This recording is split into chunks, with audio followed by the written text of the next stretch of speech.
sam planirat trebala. Nešto drugo probat ću, valjda još nešto znam. Probat nešto novo sad, pa nije da samo znam napravit tulum il dva.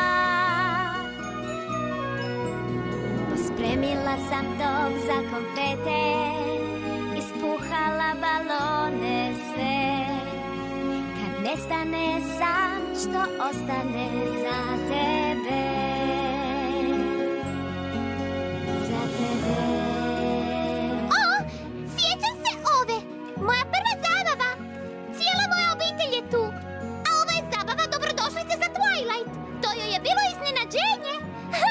A gle Gavija, uzbuđene zbog rođendanske proslave. Vjenčanje Shining Armora i Cadence je bilo divno, posebno kad sam ja puštala muziku.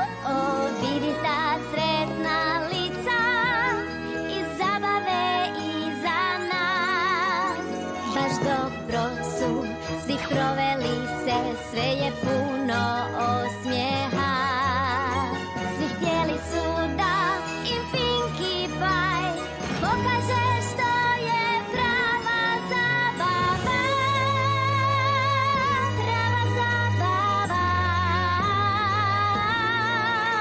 Ja vratit ću se natrag, nek vidi se i zna da za tulum pravi poni upravo je Pinkie Pie. Čim sendviču ja ne dam da me pokoleba sad, jer ja sam